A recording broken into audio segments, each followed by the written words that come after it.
di King Cross Station in London. Baru tiba di Amnesty International. London, ya. Bukan di Cikotek. Saya kesini ada dukungan dari FDI dan FDI, Forum Diaspora Indonesia. Ada kurang lebih 25 atau 26 negara. Pimpinan Chris Komari dan sekjennya Mas Agus Widanto. Jadi teman-teman ini membantu menjelaskan mengenai posisi yang benar tentang ijazah palsunya Joko Widodo. Yang kemarin sudah bagus Profesor Sofyan, ditekan akhirnya berubah lagi pendapatnya. Ya itulah, intelektual, cerdas, tapi nggak berani ya begitu. Isinya berani aja. Kalau kita berani, dia pasti takut. Kalau kita takut, dia berani. Dalil saya Ali Imran, ayat 150, 151. Walillahumma maulakum wa huwa khairun nasirin. Pertolongan dan perlindungan terbaik hanya dari Allah. Memohonlah selalu kepada Allah. Pasti tidak takut dan pasti tidak bersedih hati. Al-Baqarah 112, insya Allah. Ayo kita masuk.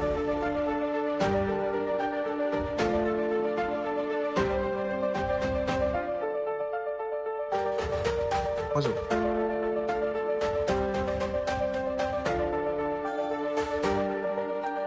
Alhamdulillah, barusan jam 11.30 waktu UK atau London tepatnya, itu kita sudah diterima surat. Biasanya nggak ada kayak begini-begini, tapi kita kekeh cek Sundama, ya, minta ada tanda terima. Nah, dikeluarkanlah tanda terimanya begini, nanti suruh korespondens. Jadi teman-teman di FDI, tolong dengan hormat, Mas Kris, Mas Agus, proaktif menanyakan surat ini. Yang jelas tertera di sini, we have received the following letter at Following letter, ya. 11:30. Amnesty International tanggal 18 bulan 7 tahun 2025. Nah ini, Sagus sebagai sekjen, amanah saya sebagai yang mengantarkan surat. Kenapa saya mau? Karena di dalamnya ada memperjuangkan teman-teman. Paling tidak ada 12 teman-teman, termasuk diri saya, yang dikriminalisasi. Kriminalisasinya adalah Egy Sujana itu sudah dikenal kurang lebih 35 tahun berjalan menjadi advokat. Nggak sebentar loh 35 tahun itu, senior masuk.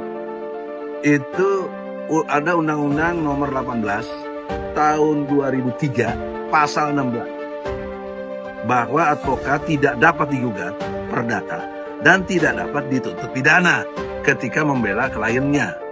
Nah, klien yang saya bela siapa? Bambang Tri, Gus Nur, Muslim Arbi, Rizal Fadilah sebagai prinsipal yang melaporkan atau yang menggugat Joko Widodo.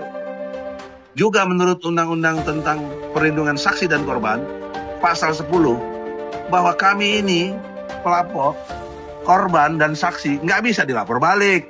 Ini hukum mana? Hukum rimba yang dipakai mentang-mentang berkuasa, kalian saya anak jidatnya aja. Kurang ajar, gitu loh.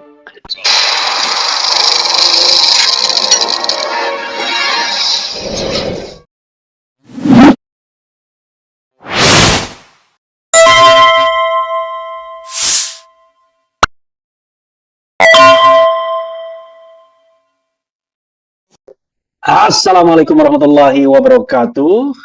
Sobat sekalian, jumpa lagi kita di channel yang keren ini. Saya tidak bisa memukul meja karena di meja saya penuh dengan alat ya. Ada laptop, ada HP dan lain sebagainya. Bapak-bapak, saudara sekalian, saya menggunakan Zoom live jarang sekali ya, tetapi ini penting. Di seberang telepon di link Zoom itu sudah bergabung satu Bang Egy Sujana, Profesor Egy Sujana. Assalamualaikum warahmatullahi wabarakatuh, Bang Egy. Halo Bang Egy. Ya, nanti Bang Egy akan dengar mungkin ya. Berikutnya adalah brother Chris Komari dari California, USA. Assalamualaikum Bang Chris. Waalaikumsalam warahmatullahi wabarakatuh. Oke, berikutnya adalah Bro Rismon Sialipan, entah di mana? Di parkiran mobil katanya.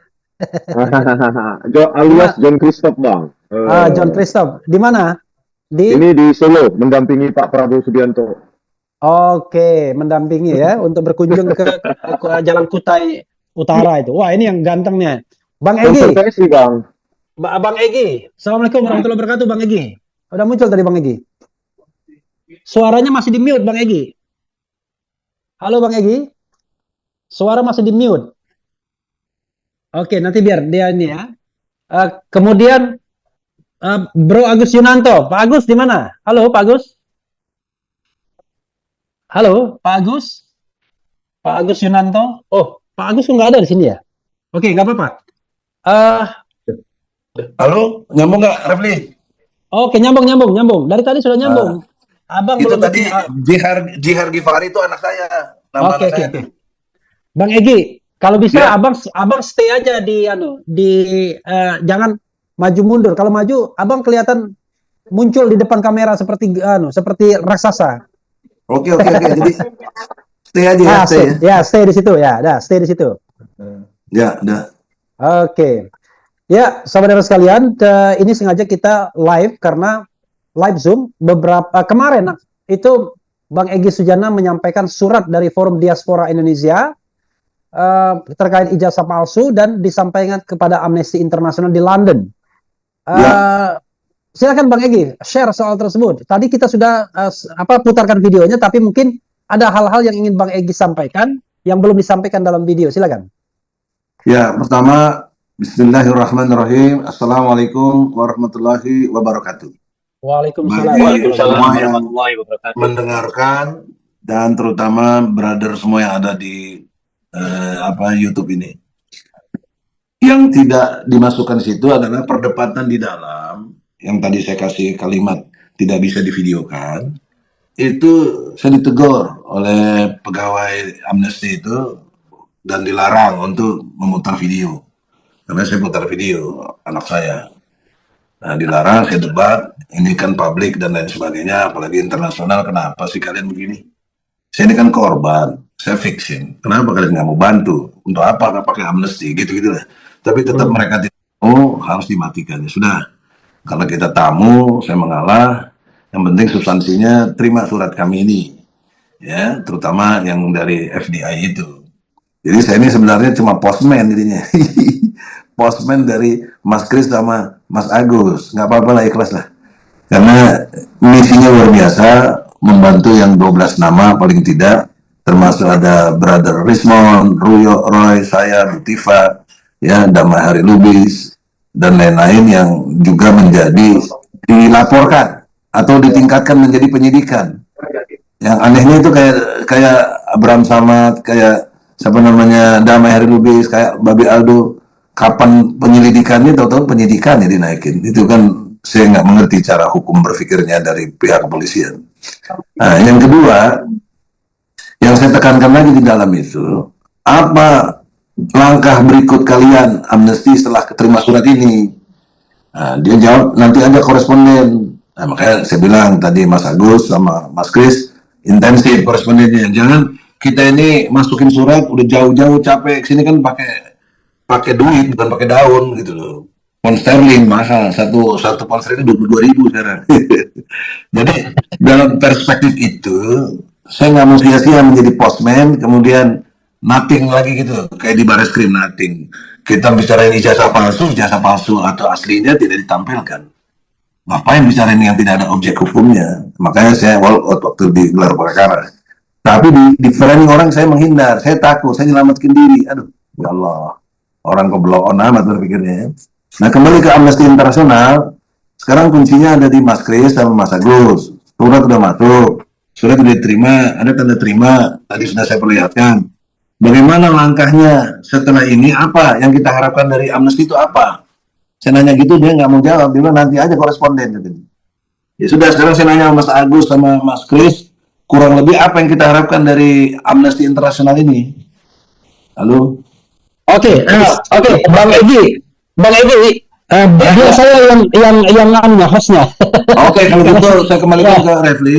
Kalau ditanyakan apa manfaatnya kita ke Amnesty? Ada yang nyaranin saya tadi kenapa nggak ke OCCRP sekalian? OCCRP itu saya nggak tahu OCC itu di mana, kan di Amerika ya OCC itu. Oke, tadi itu dari Bang Egy ya. Nah, sekarang saya mau ke apa istilahnya ya, presiden atau ketua diaspora Forum Diaspora Indonesia. Ketua Umum. Ketua Umum Forum Diaspora Indonesia, Mas Kris Komari. Surat itu isinya apa, Mas? Silakan dijelaskan.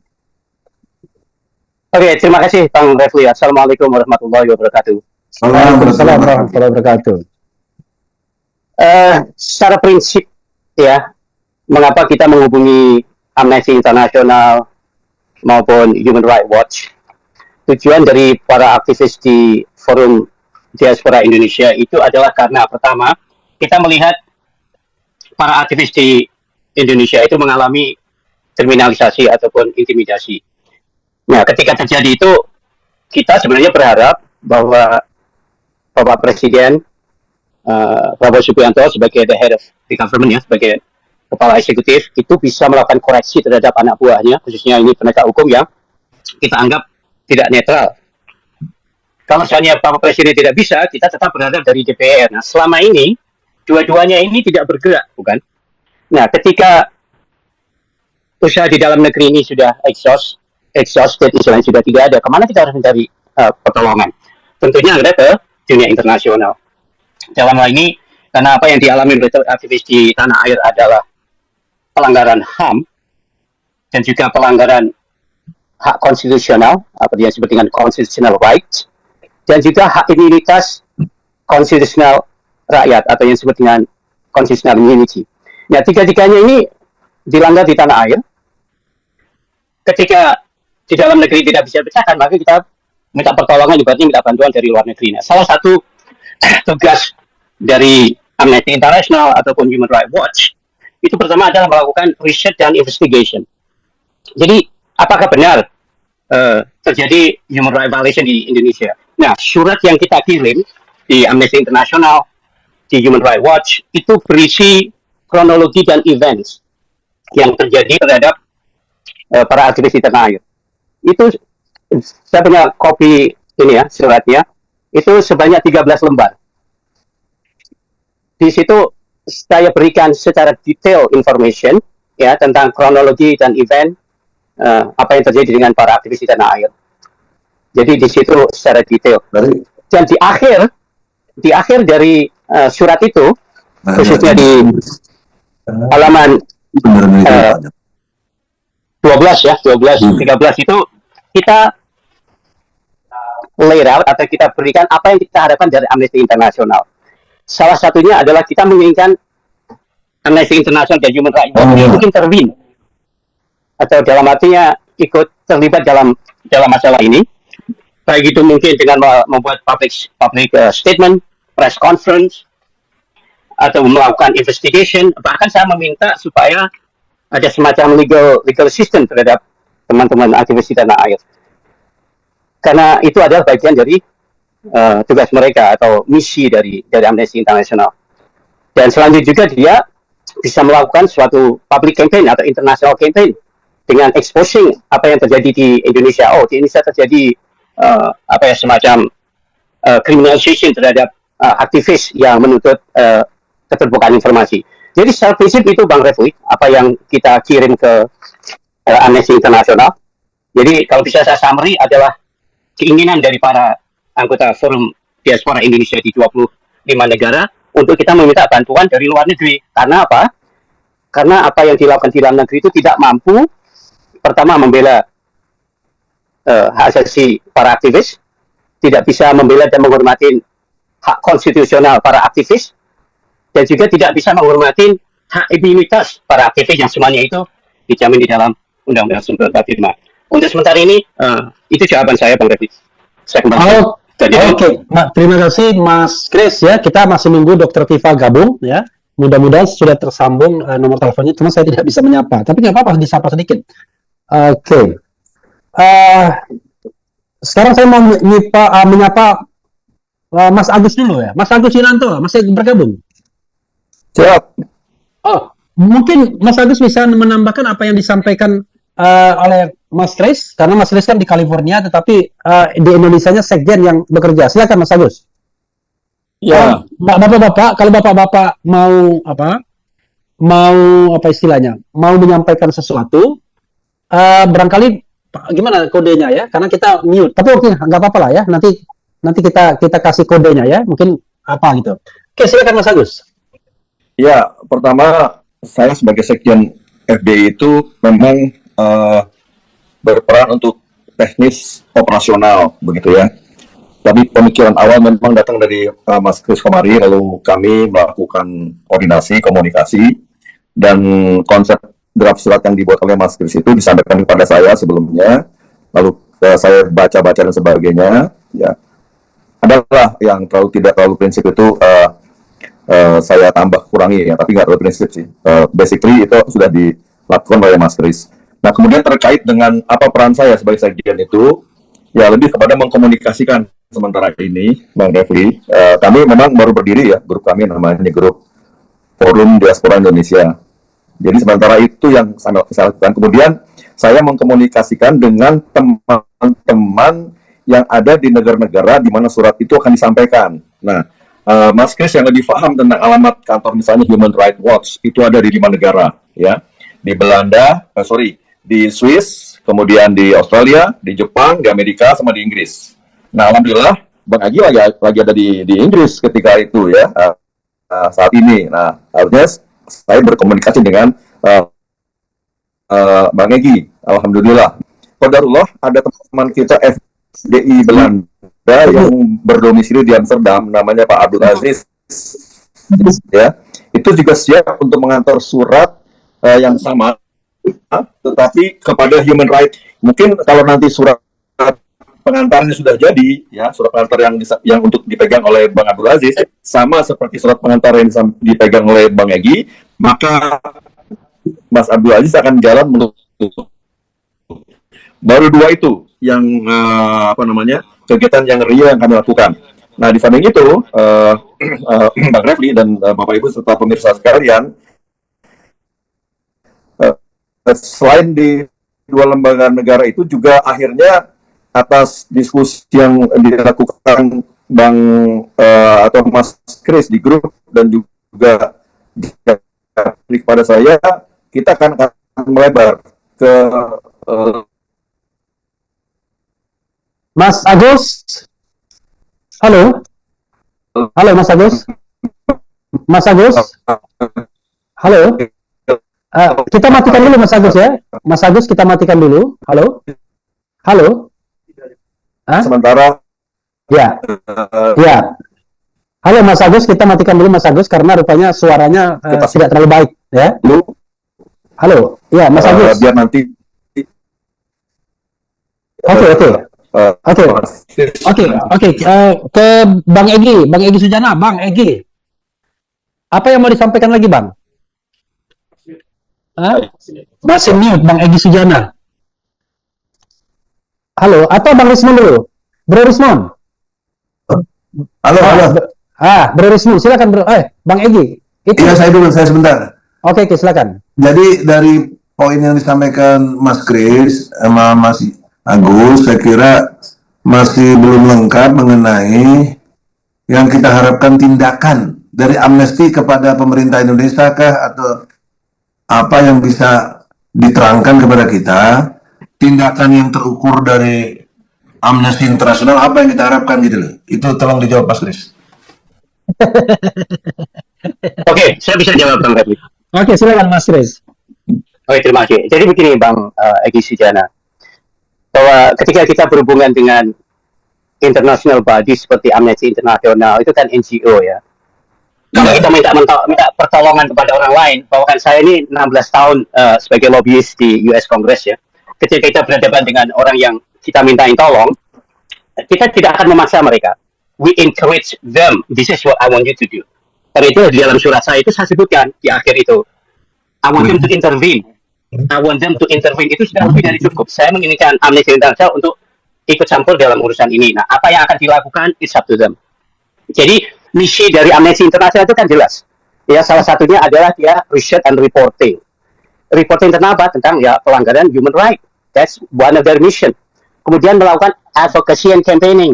Nah, kalau isu ini dianggap sangat penting, dia bisa mengeluarkan semacam press release ke seluruh dunia, ke networking Amnesty International. Inilah yang terjadi di Indonesia. Itu sudah melakukan international campaign itu udah bagus kalau Amnesty International bisa melakukan itu. Kemudian Amnesty International itu juga melakukan namanya protecting individual. Kan mereka punya banyak kantor, dia juga punya budget dan sebagainya, punya staff. Kemudian dia bisa melakukan apa yang disebut dengan legal counseling atau legal assistance. Nah, kalau seandainya teman-teman ini juga quote unquote akhirnya menjadi terlibat dan sebagainya, itu Amnesty International bisa juga memberikan namanya legal assistance. Jadi secara prinsip, Bang Egy ya, saya berhubungan dengan NGO internasional, this is not the first time, I did it for the last 16 years. Jadi ketika kita meminta bantuan mereka, we only encourage them, to help us. Jadi kita nggak punya untuk memaksa atau menuntut. Demikian jawaban dari saya, Bang Refli. Ya, sekali lagi Mas Kris, saya tidak berpretensi untuk kita memaksa atau Anda memaksa mereka. Saya ngerti banget itu nggak ada kewenangan kita. Hanya yang ingin saya lebih tekankan adalah ketika sudah jelas tadi dia bisa melakukan bahkan proteksi kepada individu, bagaimana seperti saya dikejar-kejar sama hitman ini waktu di Malaysia. Saya bukannya takut, kalau takut nggak muncul dong saya. Tapi kan saya ingin menikmati proteksi dari Amnesty International itu apa terhadap orang-orang yang dikriminalisasi seperti kita. Dan yang 12 orangnya sedang disidik dan akan dipastikan bisa jadi tersangka. Berarti kan harus diadili. Apa proteksinya dari Amnesty International? Kita tidak memaksa, cuma bertanya. Kalian membuat NGO ini kan manfaatnya supaya dinikmati banyak orang dalam konteks pelanggaran hak asasi. Tapi kita udah jelas ada kayak begini, tapi nggak dianggap penting. Jadi bagaimana supaya problem yang kita laporkan itu dianggap penting? Nah itu tugas Mas Kris, maksudnya mengincrease, segala macam lah, mendesak dalam arti opini, tidak mendesak secara struktur gitu loh, organisasi. Tapi opini, boleh dong kita mendesak bahwa kok kalian nggak perhatiin kita gitu loh. Emang kita ini siapa? Kita ini kan manusia juga, sama dengan yang lain. Kurang lebih begitu loh, Pak. Oke, Terima kasih Bang Egy. Ya, itu jadi imbauannya Mas Kris dan Forum Diaspora Indonesia barangkali intens melakukan korespondensi terhadap Amnesty International agar mereka kemudian kasih inilah ya perhatian, pay attention terhadap kasus ini. Oke, tetapi sebelum Mas Kris jawab kembali, saya mau ke Rismond ya, Bro Rismond. Tadi Mas Agus, unfortunately, walaupun di dalam negeri ternyata suaranya jelek. Itu resikonya kalau kita pakai Zoom gitu ya, suaranya nget. Saya ke Rismond dulu, Bro Rismond.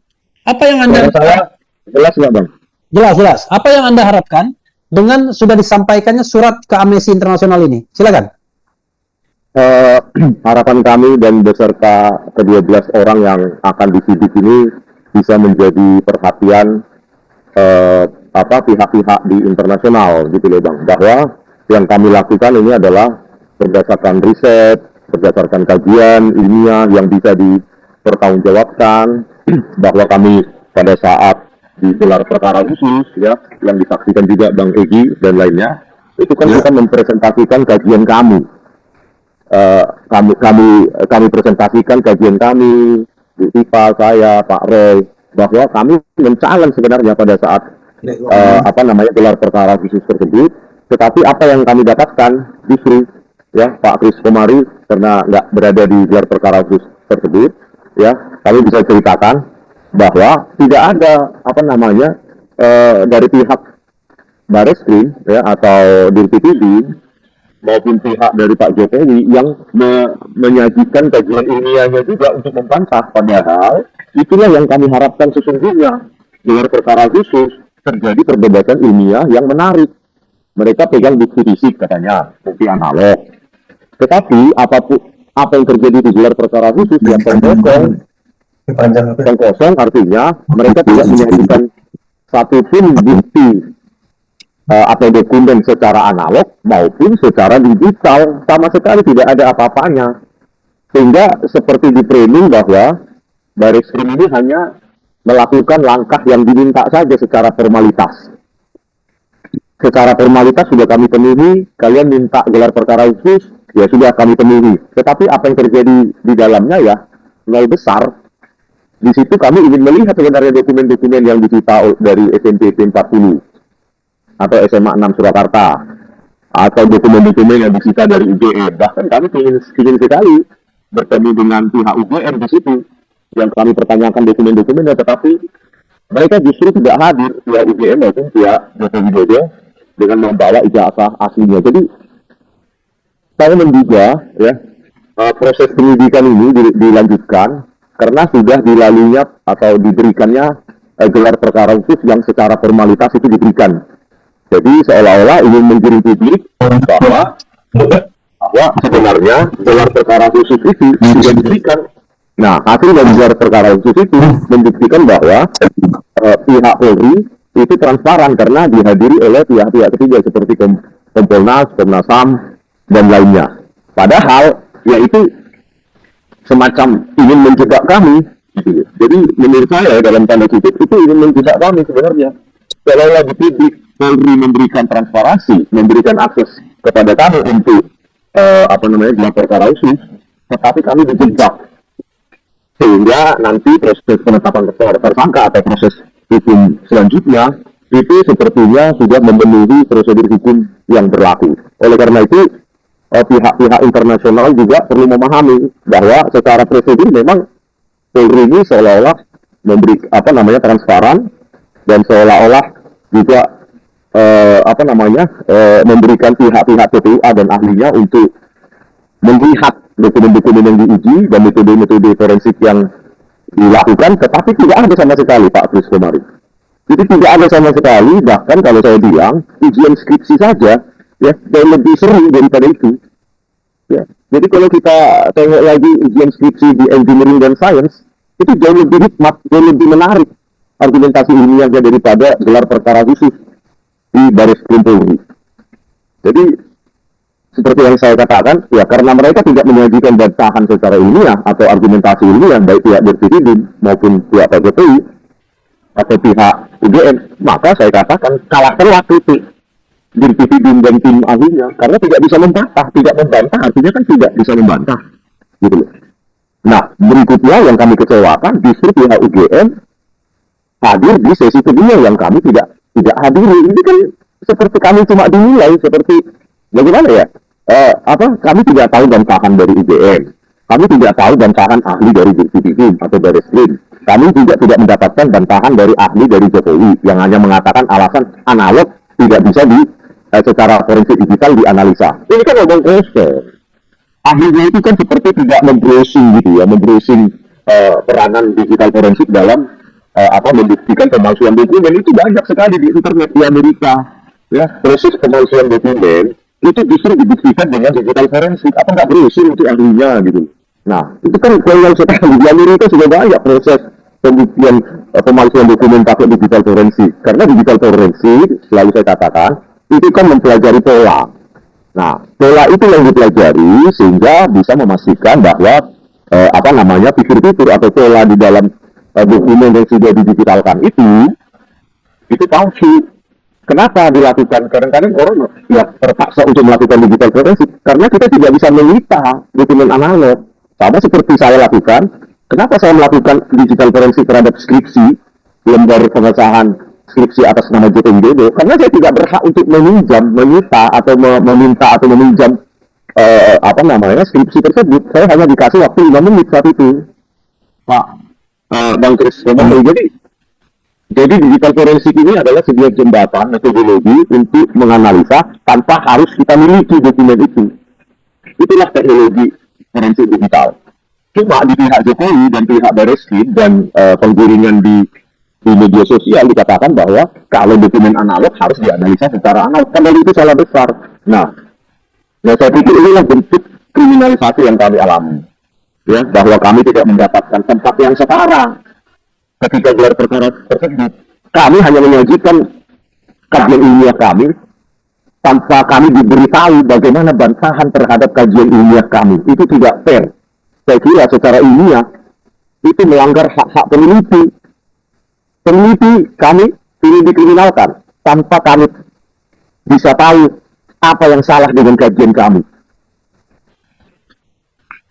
Ini hak demokrasi, terutama hak peneliti di Indonesia ini sangat terancam bila hasil penelitiannya tidak disukai oleh penguasa. Padahal saya sangat welcome dan sangat siap saat gelar perkara khusus itu terjadi. Ya, saya yakin Pak Rosuryo, Bu Tita, dan saya itu sangat siap sebenarnya menerima bantahan dan sanggahan akademik maupun sanggahan ilmiah. Tetapi itu tidak ada. Dan kemarin tidak ada sama sekali. Kita mau ditersangkakan tanpa tahu kajian kami apa yang salah dan dicari-cari keterangan kami yang berkaitan dengan penghasutan, ujaran kebencian yang terkait suku, agama, ras dan lainnya. Oleh karena itu ya kami meminta bantuan pihak-pihak yang memiliki akses ke dunia internasional yang bisa menerjunkan timnya, ya, menerjunkan timnya ke Indonesia. Kami siap untuk menyajikan kajian kami, bahkan saya dalam proses penulisan buku, ya, atau proses penulisan paper, buku itu pasti saya tulis. Kenapa? Pada saat rekayasa Telebaris-Krim, ya, bagaimana Tito Karnavian, Krishnamurti, Muhammad Nual Azhar itu merekayasa barang bukti digital berupa digital video dari DVR CCTV, itu saya bukukan itu 37 bukti ilmiah itu. Saya bukukan. Nah, ini juga akan saya lakukan hal yang sama. Hal yang sama ini akan saya lakukan. Oleh karena itu, Bang Kris Komari dan teman-teman, saya mengucapkan terima kasih, ya terbukanya peluang bagi kita. Kalau bisa, Bang Kris Komari, ada jurnalis internasional untuk meliputi. Saya siap untuk memberikan dokumen dalam English, ya, menjelaskan kajian kami dan itu bisa dikutip langsung oleh mereka. Dan seperti layaknya sains, maka itu harus bisa dibantah juga kalau ada yang salah. Ya kan Bang Kris, saya 3 paten saya di Jepang. Dalam proses paten itu sebelum final digunakan end user, itu puluhan kali seminar dan diuji oleh orang yang akan memakai. Itu kan sebuah proses yang biasa saja, saling sanggah secara ilmiah itu hal biasa. Saya sudah biasa dalam hal itu. Tetapi ya itulah Indonesia, Indonesia yang kita cintai, bahwa kami akan dikriminalkan tanpa tahu mana yang salah dari kajian ilmiah kami. Disitulah terjadi pelanggaran hak asasi peneliti. Secara spesifik Bang Kris Komari, bukan hak asasi manusia, tetapi hak asasi peneliti untuk meneliti. Sampai pada saat saya yang sangat konyol. Mas Refli. Mas Refli. Oke, silakan. Siapa ini? Egi. Oke, silakan Bang Egi. Jadi gini, saya mau menambahkan Mas Rismon, Bro Rismon, itu jangankan yang pendekatan ilmiah yang relatif agak rumit ya, mesti dengan biodata dan lain sebagainya. Jangan lupa Rismon, Roy, Dr. Tifa, sama Dr. Taufik hadir di situ kan undangan saya. Kan yang diundang oleh Barreskrim itu saya, Egi Sujana, dan TPUA. Nah, TPUA itu butuh saksi ahli. Sudah datang 4 orang itu. Rismon, Roy, Taufik, Dr. Tifa. Itu atas konfirmasi dari saya. Kalau saya nggak bilang boleh masuk, nggak boleh masuk. Karena banyak yang pengen masuk. Tapi nggak bisa. Karena polisi dibatasi cuma 8 orang. Saya diberi kewenangan ngatur siapa 8 orang itu. Nah, itulah yang saya atur. Nah, poin kedua, dalam pasal 184 KUH tentang alat bukti, itu ada 5. Saya tampilkan 2. 1, keterangan saksi. 2, dokumen. Dokumen apa yang saya tampilkan? Putusan Pengadilan Negeri Surakarta yang confirm tidak ada Jokowi menunjukkan ijazahnya di pengadilan. Jadi Jokowi ini pembohong besar. Pengadilan kalau meminta saya datang. Enggak, udah 3 kali saya ke pengadilan. Jakarta Pusat sekali 2022, 2023 Solo, 2024 Jakarta lagi. Ada si Oto. Dan Oto telah memberi keterangan palsu di situ. Kenapa? Dia menyatakan ijazah Jokowi asli. Saya tanya mana? Ada. Kenapa nggak ditunjukkan? Ya nggak perlu. Tapi yang penting ada. Nah, sampai detik ini tidak ada. Bahkan berkaitan dengan gelar perkara. Coba Pak Rismon, kalau saya keliru atau berlebihan Anda luruskan. Saya nyatakan, di dalam gelar perkara itu, kalian ini, kenapa kalian lebih membela-bela Jokowi? Kalian tidak mengerti pasal 27 ayat 1. Setiap warga negara berkesamaan kedudukannya dalam pemerintahan dan hukum tanpa kecuali. Kenapa kalian bela-bela Jokowi? Mana ijazah aslinya Jokowi? Tunjukkan. Kalau nggak ada, nothing ini gelar perkara. Betul, Bang. Benar Betul, nggak Bang. ngomong begitu? Betul. Jadi itu yang saya sampaikan. Kalau kalian nggak bisa buktikan, saya wall out. Itu saya lakukan. Jadi poin pentingnya, kalau saya tidak menyatakan wall out, saya ada di situ, dianggap setuju hasil gelar perkara itu. Itu Bung Refli ngerti sekali itu teori hukum ini. Jadi oleh karena itu, standing point dari gelar perkara itu nothing, nggak punya nilai lah dalam konteks penegakan hukum. Karena nggak objek hukum yang kita bahas ijazah palsu. Ya dia tunjukkan dong yang asli. Selama dia tidak bisa tunjukkan yang asli, ya tetap palsu. Kan begitu logika hukum sederhana. Jadi Bung Kris, tolong maksud saya, ini sangat krusial sekali karena dampak serius kalau benar terbukti ini si Jokowi ijazahnya palsu, dia nggak berhak menyandang gelar mantan presiden karena dia presiden palsu. Hutang-hutang yang dia tanggung selama ini yang dia lakukan dia tanggung sendiri gitu loh, dan konglomerat yang bantu dia. Itu konsekuensi hukum logis. Saya tidak sependapat dengan Mahfud MD, nggak ada apa. Mahfud MD tidak bahas mantan. Ada mantan presiden karena dia melanggar pasal 7A UUD 45. Apa? Perbuatan tercela. Semua orang sepakat ini tercela perbuatan. Dirinya aja dimanipulasi, dirinya aja ditipu si Jokowi itu. Dan kemudian dengan menipu dirinya, di foto itu udah jelas bukan foto dia. Ya kan benar dugaan saya dulu ini Hari Mulyono. Ya, tapi orang yang menelitinya Dutmatno. Enggak, saya tahu apa Hari Mulyono karena dia ngaku-ngaku namanya Mulyono. Waktu kecil sakit aja. Saya bilang enggak. Jokowi ini penipu. Enggak benar dia itu. Enggak, yang ini namanya Hari Mulyono. Saya nggak tahu meninggalnya Hari Mulyono itu benar wajar apa enggak tuh. Saya tidak mau menuduh, tapi kok meninggal gitu loh. Dalam perspektif dimensi manusia, ya bertanya kan boleh. Kemudian dikawinkan sama si Usman adiknya itu, dan menyebut dia keturunan bapaknya siapa, kan jelas PKI itu. Kok kita dipersoalkan? Kok Bambang Tri? Saya kan tahu ini proses Bambang Tri meneliti. Ada 2 buku Jokowi Undercover pertama, khusus tentang silsilah keluarga Jokowi yang bersifat keturunannya dari PKI. Buku yang kedua, Jokowi Undercover kedua adalah khusus ijazah.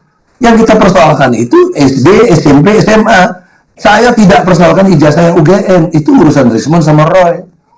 Itu kan harus dipilah-pilah. Karena logika saya begini, Mas Refli.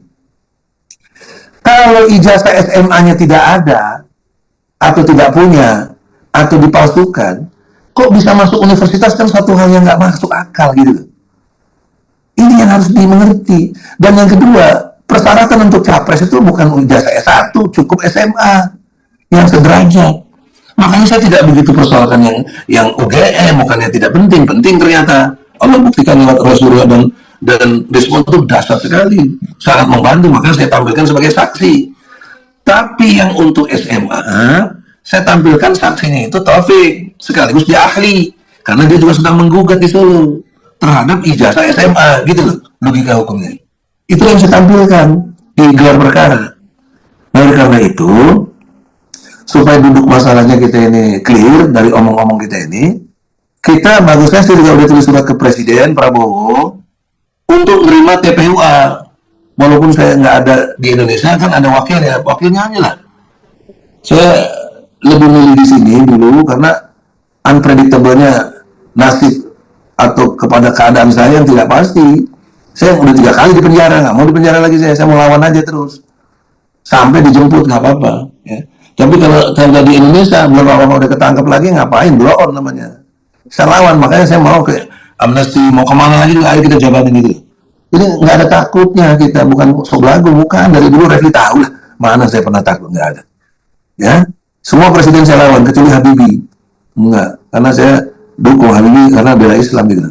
Tapi yang lain presiden lain sampai sekarang nggak saya persoalkan Prabowo. Padahal saya 2 kali dukung Prabowo, 2014, 2019, bahkan masuk penjara belain Prabowo. Tapi ketika dia gabung ke Jokowi, saya nggak suka. Saya lebih pilih Anies gitu. Sementara yang saya pilih si Anies ini penakut lagi, nggak berani. Ya, udah menang dapat 40 juta, bukannya lawan malah ngasih selamat. Nah itu mesti lebih bagus Ganjar gitu. Anies nggak suka nggak apa-apa, karena saya bicara yang benar aja gitu. Oleh karena itu, dalam perspektif penegakan hukum, ya, jangan lupa advokat itu penegak hukum di samping polisi, jaksa, hakim. Ada di pasal 5 Undang-Undang Nomor 18 tahun 2003. Itu kesetaraan keadilan. Sekarang saya punya hak sebagai advokat dan sekaligus penegak hukum. Saya ingin sekali ijazah asli Jokowi itu mana. Itu yang kita bahas. Jangan lagi ke skripsi. Itu penting, tapi tidak sekarang itu. Yang sekarang itu, Rismon dengan hormat, bantu saya teliti mana ijazah SMA-nya itu. Apalagi SMA 6 yang diklaim, itu kan baru lahir tahun 1986. Kok tahun 1980 udah ada SMA itu? Itu kan dulu namanya SNPP. Itu clear hasil penelitian Bambang Tri. Buka buku Bambang Tri itu. Undercover kedua. Ya. Jadi oleh karena itu, saya by data, saya by dokumen. Jadi dua alat bukti yang saya tampilkan, dokumen dan keterangan saksi, ya, bahkan ada lagi tambah petunjuk, ya, itu harusnya kita unggul di gelar perkara itu. Harusnya kita nggak usah lagi minta gelar perkara ulang. Atau saran saya Bung Refli yang ngerti hukum, harusnya konsekuensi logis hukum terjadi. Apa? Jokowi jadi tersangka karena nggak ada ijazahnya. Yang dimaksud oleh saya dan kawan-kawan TPI itu ya ijazah SMP, SMA. Nggak ada di itu. Yang minimalnya SMA di mana coba? Baru nanti yang universitas tambah lagi gitu. Jadi juga tambah lagi nih si Gibran juga kita persoalkan semua. Bukannya kita benci, ini fakta hukum gitu. Saya benci apa sama Jokowi? Gubernur waktu itu saya dukung kok sama Adiana Pitupulu, sama Ratna Sarumpait. Saya gabung dukung Jokowi jadi gubernur. Sebelum tahu dia penipu gitu loh. Tapi udah tahu penipu gimana? Oleh karena itu, teman-teman, gerakannya ini, diaspora yang udah benar-benar ikhlas dukung gerakan yang di Indonesia, maka dengan hormat. Tadi saya dengar dari Mas Agus tulis surat ke Donald Trump. Apa ininya ada desakan dari Donald Trump? Nanti dianggap kok nggak ada urusannya ikut-ikut campur, repot juga kita kan digituin. Lebih baik saya lebih senang tulis surat yang konkret kepada Prabowo. Kok kita secara hukum yang melapor, kok kita dilaporin? Itu kan nggak benar, itu bertentangan dengan Undang-Undang Perlindungan Saksi dan Korban. Pasal 10. Rismon saksi, saya pelapor sekaligus advokat. Kok dilaporin balik oleh si orang Peradi Bersatu itu dan merasa belagu. Tadi saya lihat di TV nyerang-nyerang Rismon lagi. Itu ditempelin aja Rismon, orang goblok itu. Oh, kalau dialog sama saya sih nggak usah banyak jalan, asik loh. Kita preman lebih bisa preman lagi, tapi kita juga intelektual gitu loh, Rismon. Ya, anda orang Batak, aku senang, aku berani kok, aku teman kok berani. Tapi dimaki-maki di TV kok diam aja itu. Bukan bang, karena live Zoom, nggak bisa. Ya, live sikat aja live justru. Mendingan nggak usah diwawancara. Kok tolak aja, saya nggak mau wawancara sama kutu kupret gitu. Selesai. Ngapain diladenin kutu kupret? Udah gitu aja, Bung Refli. Fokus. Oke. Pokoknya kalau Bang Egy ngomong saya tidak potong karena Bang Egy itu antara bikin statement antara marah nggak jelas kadang-kadang. Mau saya dikit lagi bang. Tapi Refli tahu jiwa saya sejak dulu lah. Oke, siapa lagi yang mau bicara ini? Siapa lagi? Bang Refli, saya sedikit lagi. Oke, silakan Bang Rismon. Bro Rismon. Jadi saya berkesempatan ke KPUD Solo ya kemarin ya. Kemarin atau 2 hari lalu ya ke KPUD Solo dan berkesempatan untuk berjumpa dengan Ketua KPUD Solo saat ini yaitu Pak Justinus Arya. Nah di situ apa yang menjadi pertanyaan saya kan selama ini argumentasi dari pihak Jokowi adalah bahwa ijazahnya Jokowi yang saya maksud UGM itu kan sudah diverifikasi, mengalami tahapan-tahapan verifikasi di KPUD Solo, KPUD DKI, maupun KPU Pusat.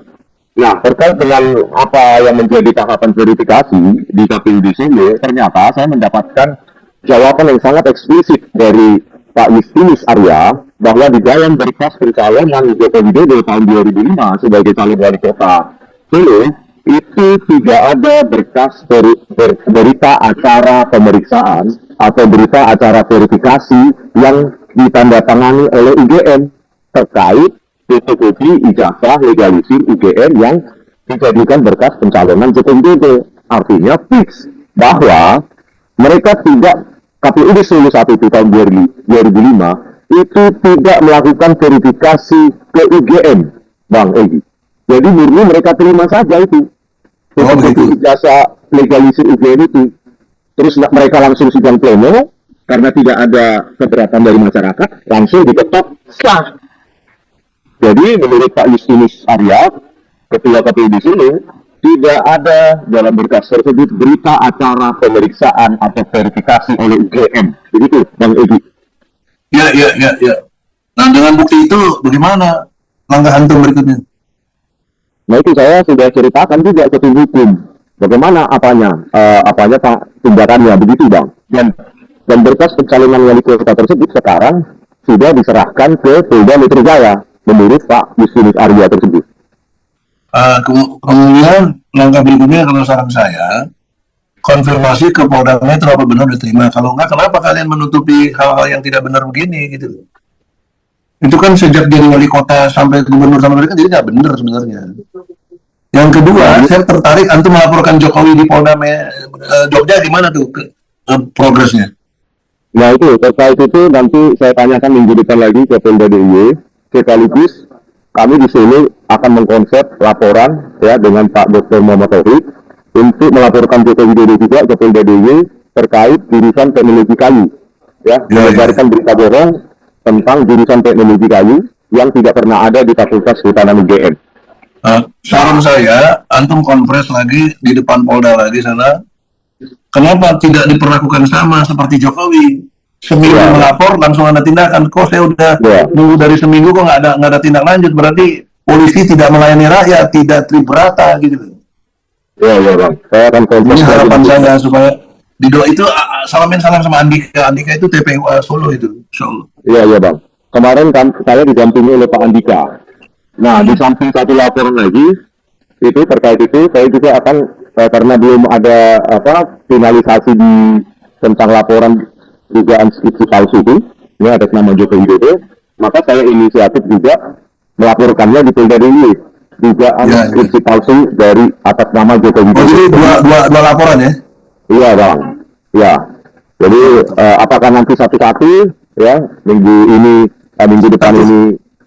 Satu hal lagi bro, secara kenegaraan kan gubernur DIY kan apa sih itu ya, siapa Sultan juga kan? Iya Bang.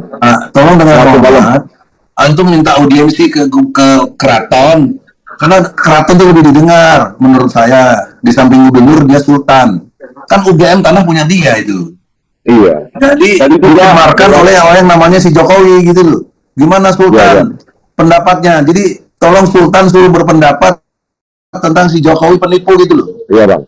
Tadi dengar dari tim Relagama, katanya Pak Sofian Effendi sudah menjumpai Ngarso Dalam Sri Sultan Hamengkubuwono ke-10.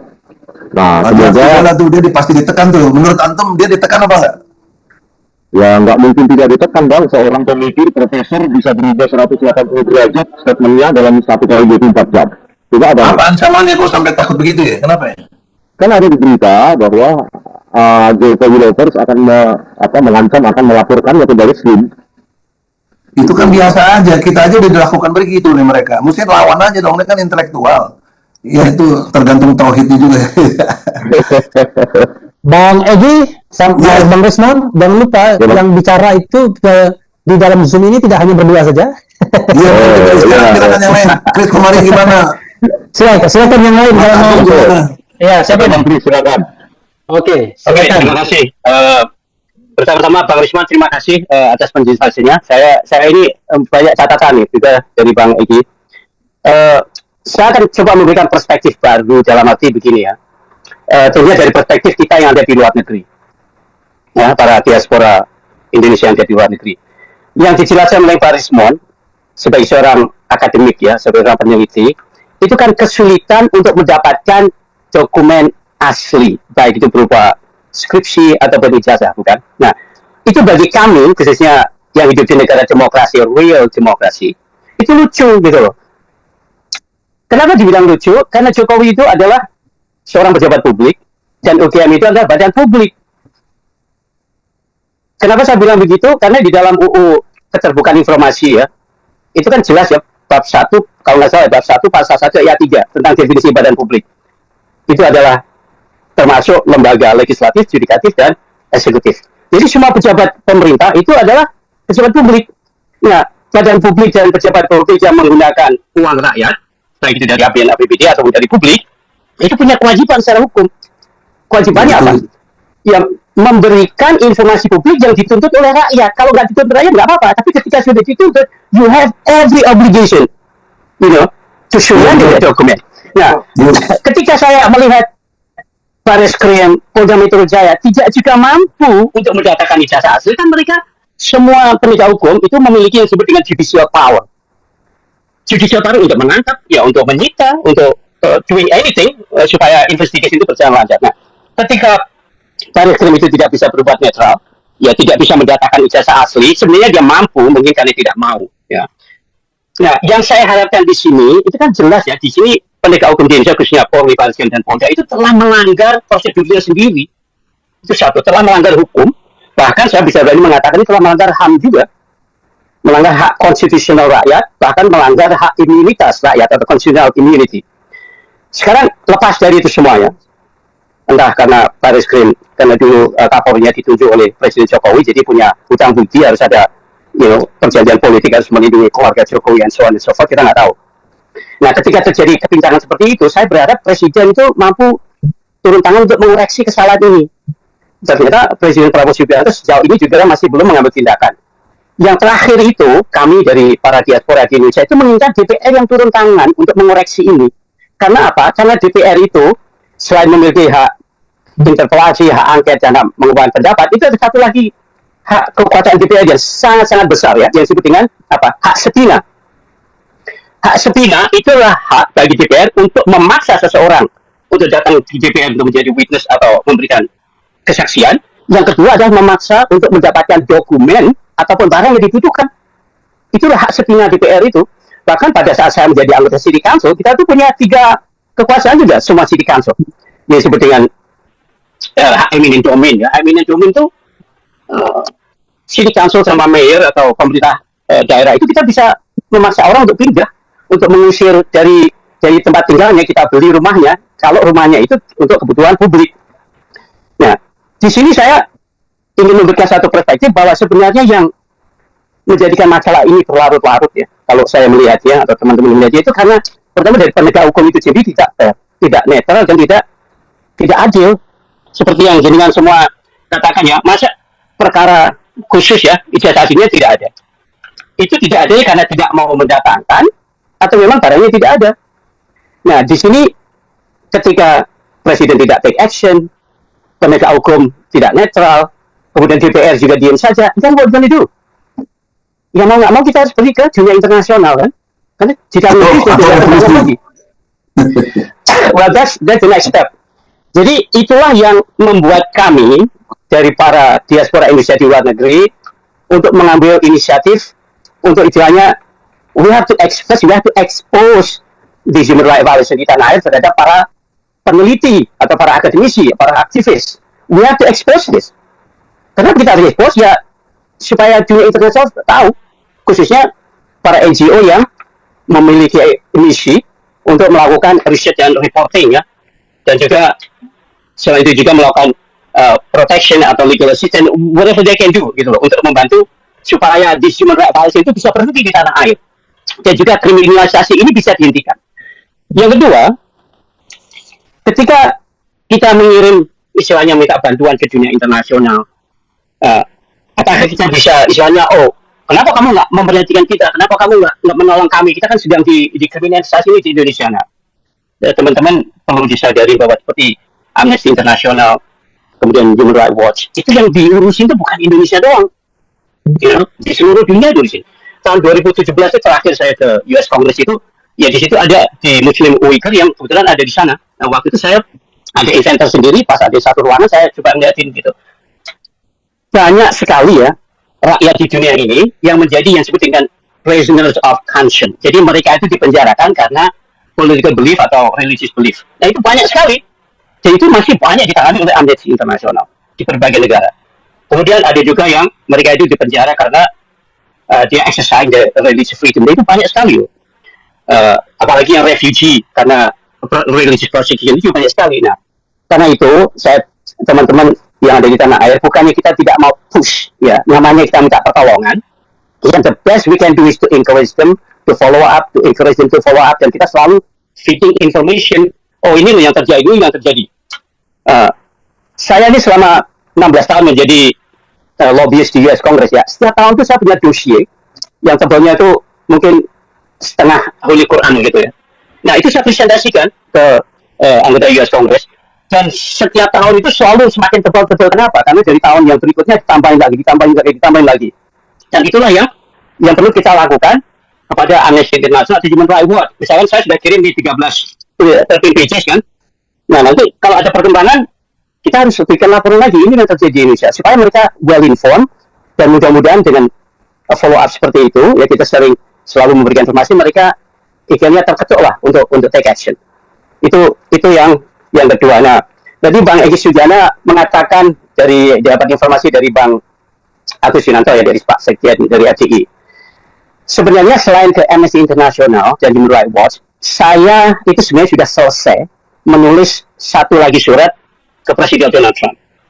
Dan yang kedua, ke US State Department, ke Sekretari Marco Rubio, kayak Menteri Luar Negeri ya, kalau di Indonesia. Tetapi karena waktu itu Presiden Prabowo sedang melakukan perundingan dengan Presiden Trump, surat itu saya holding, tidak saya kirim dulu. Karena saya tidak ingin surat itu nanti menjadi kendala dalam negosiasi, akhirnya kita nggak dapat the best economical impact di Indonesia. Sekarang kan dari perundingan antara Presiden Prabowo dan Presiden Trump sudah mendapatkan 19% dari 32. That's good. At least sudah turun, meskipun the detail dari agreement antara dua negara ini saya tidak tahu banyak, tetapi yang saya tahu Indonesia mendapatkan 19%, tetapi Amerika Serikat mendapatkan full access ke Indonesia with full access market ya, with 0%. Nah, dengan perkembangan itu satu, yang kedua perkembangan apa yang terjadi di Jogja ya, dengan Profesor Dr.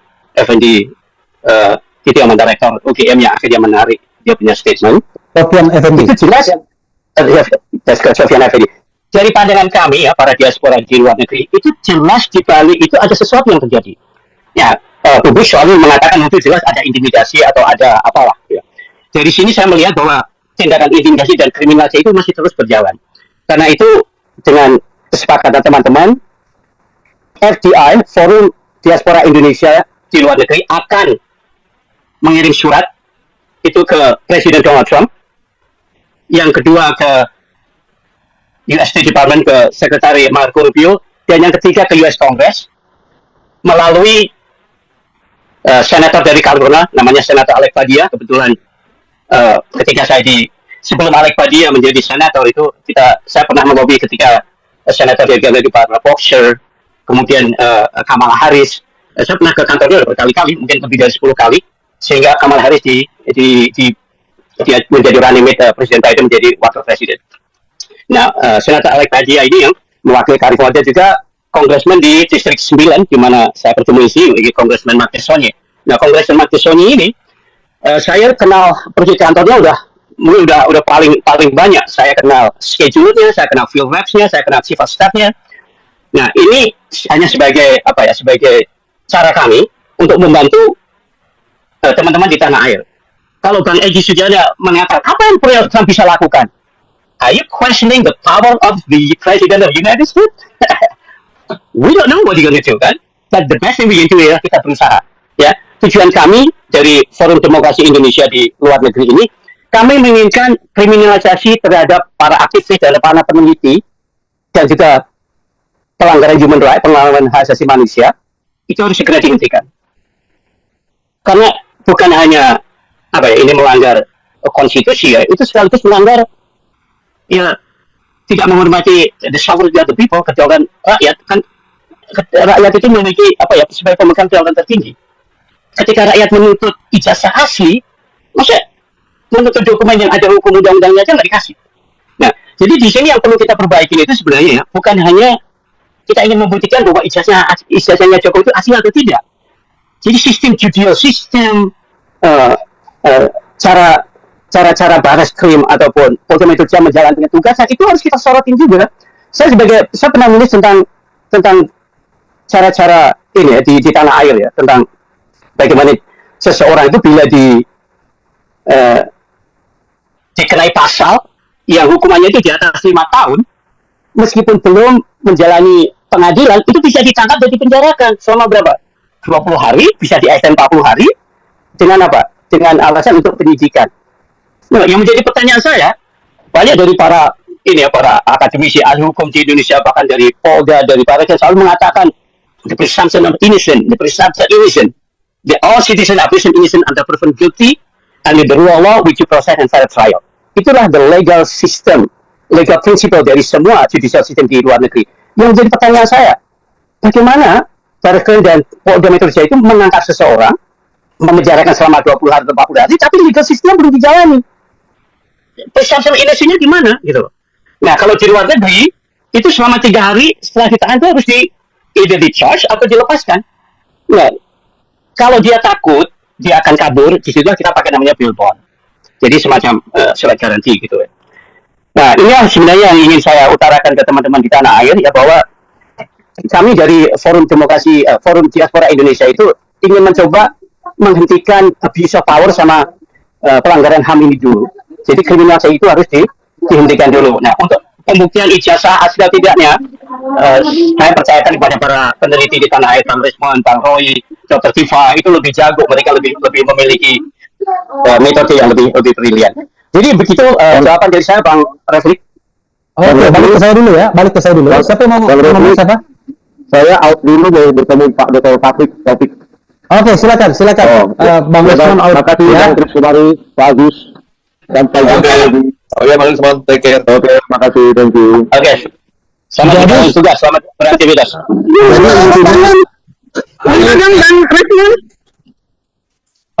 Sorry, mohon Bunda jangan masuk. Ini ada undangan. Ya udah Nanti. Iya. Undangan dari Habib. Oke, siap. Oke. Iya, saudara sekalian, memang ini division of labor ya, pembagian tugas. Jadi Chris kemarin bicara tentang bingkai demokrasinya, not only soal ijazah, tetapi ada yang bicara tentang memang penting bagaimana pembuktian ijazahnya. Sudah 1 jam lebih, saya hanya ingin memberikan kesempatan untuk closing statement kepada masing-masing bapak-bapak, dan silakan closing statement boleh lama ya, wrap up dulu lalu lakukan closing statement. Bang Egy silakan lakukan closing statement, Bang. Saya dulu boleh nggak, Bang Refli? Sebentar, Bang Egy-nya malah udah pergi. Nggak ada lagi. Oke, silakan Mas Agus. Oke, makasih. Pemirsa sekalian yang kami hormati, jadi kami dari Forum Diaspora Indonesia itu tadi sudah dijelaskan panjang lebar oleh Mas Chris Komari selaku chairman dari FDI. Saya sekjen FDI. Dalam hubungan ini khusus kepada teman-teman yang tergabung di grup WA Forum Diaspora Indonesia, mohon sekali kepada Bapak Ibu semuanya untuk berpartisipasi aktif, minimal memforward surat-surat yang telah dibuat oleh FDI, baik kepada Amnesty International maupun kepada Human Rights Watch, ya. Dan juga ada surat tadi ditanyakan Bang Egy, apakah juga akan dikirim kepada Presiden Prabowo? Iya, sudah jadi suratnya, sudah saya tangani, sudah disign juga oleh Mas Kris, tinggal di-deliver saja kepada Pak Prabowo, tinggal nanti bagaimana mekanismenya, itu yang sedang kami lakukan. Dan yang berikutnya, saya mau update informasi, bahwa setelah Bang Egy nanti ada, maaf kalau saya mengulang ya, ada Mas Abdul Aziz, FDI di Belanda, posisi beliau di Amsterdam, yang juga akan mengantarkan surat langsung kepada Human Rights Watch yang berkedudukan di Amsterdam. Nah itu. Nah, saya kira itu update dari saya, closing statement saya itu saja, dan dukungan dari saudara-saudara sekalian di tanah air juga sangat kami butuhkan, walaupun ini adalah forum FDI ya, Forum Diaspora Indonesia. Itu yang ingin saya sampaikan. Terima kasih Bang Refli. Assalamualaikum warahmatullahi wabarakatuh. Waalaikumsalam warahmatullahi wabarakatuh. Mas Kris, kelihatannya Anda tinggal standing alone ya. Silakan. Oke, first of all, terima kasih Bang Refli atas kesempatan yang diberikan kepada kita semua, khususnya dari Forum Diaspora Indonesia di luar negeri. Kami mengucapkan terima kasih ya diberikan waktu. Yang ingin saya sampaikan kepada para sobat RH ya, bahwa kami para diaspora Indonesia yang berdomisili di luar negeri itu tidak mempunyai intention sama sekali untuk menjatuhkan Indonesia ataupun berbuat sesuatu yang negatif pada Indonesia. Kalau kita tidak peduli pada Indonesia, kita tidak akan ikut campur. Ya. Tetapi ketika kita melihat sesuatu yang tidak beres, adanya injustices, ada pelanggaran hak asasi manusia, ada pelanggaran terhadap hak konstitusional rakyat Indonesia, bahkan ada pelanggaran potensi kriminalisasi ataupun intimidasi. Dan di dalam negeri, para aktivis, para akademisi, para peneliti tidak menemukan jalan untuk mencari penyelesaian. Mau tidak mau kami yang ada di luar negeri harus step in untuk membantu teman-teman di tanah air. Sebenarnya kami itu malu untuk mengangkat isu-isu yang sepele begini ke luar negeri, ke dunia internasional. Istilahnya apa ya? Kita membuka the dirty laundry dari negara kami. Tetapi ketika tindakan kriminalisasi itu tidak berhenti, what do you want us to do? You know, kami berharap ya dengan begitu banyaknya bukti-bukti baru yang didapatkan dari Dr. Roy Suryo, Dr. Tirva, Dr. Rismond, itu kubu sebelah itu akan slowing down. Enggak, malah ini istilahnya diangkat lebih keras lagi, malah mau ada intimidasi lebih tinggi. Nah, karena itu if you play hardball, then we have no choice, but we have to play hardball too, gitu, istilahnya begitu. Jadi sekali lagi, jika kami exposing this human right ke luar negeri dengan mengirim surat bahkan ke pejabat di Amerika Serikat, itu tujuan kami tidak lain adalah supaya this criminalization have to stop. Bahwa kriminalisasi ini harus dihentikan. Karena tidak baik buat negara kita, tidak baik buat bangsa kita, tidak baik juga buat rakyat Indonesia. Kalau ada rakyat Indonesia, baik itu anggota masyarakat, peneliti, akademisi, atau ordinary citizen, yang mencari kebenaran, dia seeking the truth, ya itu harus di backup. Jangan dikriminalisasi. Nah, itu harapan dari kami, para diaspora Indonesia di luar negeri. Kami hanya berjuang untuk membela kebenaran, tentunya kami menghormati nilai-nilai demokrasi, nilai-nilai kebebasan pendapat, dan juga yang penting lagi adalah kebebasan kami untuk mengkritik, untuk melakukan public scrutiny, public oversight terhadap pejabat publik dan badan publik, karena itu dilindungi oleh undang-undang. Jadi kurang lebihnya itu yang bisa sampaikan Bang Telvi. Sekali lagi atas nama Forum Diaspora Indonesia, saya mengucapkan banyak terima kasih atas kesempatan yang diberikan kepada kami. Iya, terima kasih Mas Kris, terima kasih Bang Egy, terima kasih Mas Agus, dan juga Bro Rismond Sianipar yang sudah mengundurkan diri tadi. Refri, halo. Oh, masih ada? Ya, tadi baterainya habis, sekarang baru pasang lagi. Oke, silakan Bang Egy wrap up sama closing statement, silakan. Ya. Pertama, pertanyaan dulu dengan Bung Kris atau Mas Kris. Itu surat ke Donald Trump udah dikirim belum? Saya belum kirim, rencana kita mau kirim hari Senin. Alhamdulillah. Oke, sekarang closing statement saya. Dengan segala hormat kepada siapapun di sini, yang utama itu mohon kita konsep tahu diri masing-masing in position. Saya sebagai advokat hanya berupaya untuk membela yang saya anggap jujur, benar, dan adil. Maka posisi lainnya seperti Presiden Prabowo punya posisi yang sangat strategis, namanya presiden kan, yaitu polisi dan jaksa kan di bawah presiden. Sebenarnya sederhana sekali persoalan ini. Kalau presiden punya kebijakannya itu berpihak kepada kejujuran, kebenaran, dan keadilan, lebih tepatnya kepada rakyat. Ini kan rakyat sudah dengan jujur, dengan uang sendiri, dan lain sebagainya, berupaya menegakkan kejujuran, kebenaran, keadilan. Harusnya presiden dengan hormat Pak Prabowo melakukan tindakan yang konkret, panggil itu Kapolri. Kenapa kok sampai begini polisi? Kok terjadi dualisme antara Mabes dan Polda? Kenapa? Gitu. Karena di Mabes tidak ditunjukkan ijazah aslinya. Kok di Polda seolah ada aslinya, sehingga berani meningkatkan penyidikan kepada kita. Logika hukum mana yang bisa menerangkan? Saya, Rismond Roy, dan lainnya dituduh fitnah, dituduh mencemarkan nama baik, sementara barang yang asli yang kita minta dimaksud ijazah asli tidak ada. Objek hukum yang kita bicarakan tidak ada. Jadi fitnahnya di mana gitu loh? Pencemarannya di mana? Orang yang aslinya tidak ada. Ini kan nggak perlu sekolah tinggi-tinggi, cukup cerdas sedikit saja. Anda dituduh ijazah palsu. Ya kan logikanya, Refli Harun juga sering ngomong case close. Kalau ditunjukkan, tunjukkan saya asli, case close, selesai sudah. Saya keliru, Bambang Tri keliru, karena ini aslinya ada. Jadi yang bikin heboh, bikin gaduh, itu Joko Widodo, bukan kita. Kok buzzer-buzzer ini nyalain kita? Memfitnah lah. Maka saya punya gagasan, tolong teman-teman TPWA kalau sependapat, ini buzzer-buzzer yang belagu dan blow on itu dilaporin balik aja gitu loh.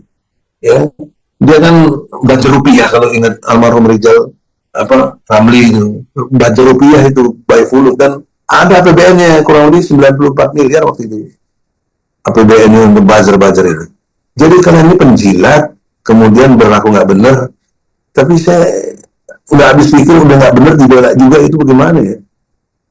Oleh karena itu, kita tetap konsisten dengan konsep tahu diri tadi.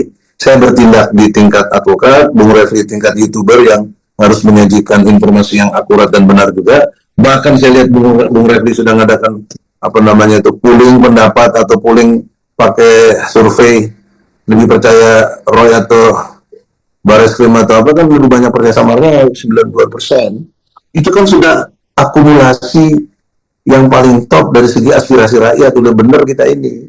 Tapi sekali lagi, kebenaran kita yang didukung sejumlah ilmu dan pengetahuan teori-teori itu kalah dengan sejumput kekuasaan yang mereka punya. Mereka masih berkuasa.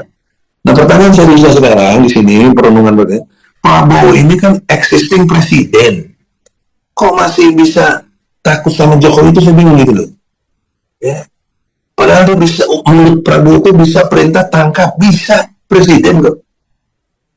Jaksa Agung aja bisa, apalagi presiden ya.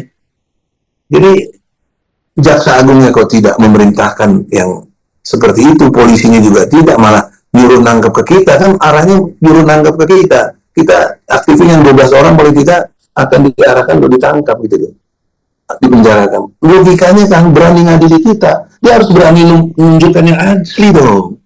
Jokowi bilang nanti di pengadilan apa? Udah 3 kali, 4 kali sama Taufik minta dihadirkan ijazahnya di pengadilan Jakarta Pusat sekali, pengadilan negeri Solo sekali, pengadilan negeri Jakarta Pusat lagi sekali, yang keempat di pengadilan negeri Solo juga sekali. 4 kali Jokowi tidak hadir.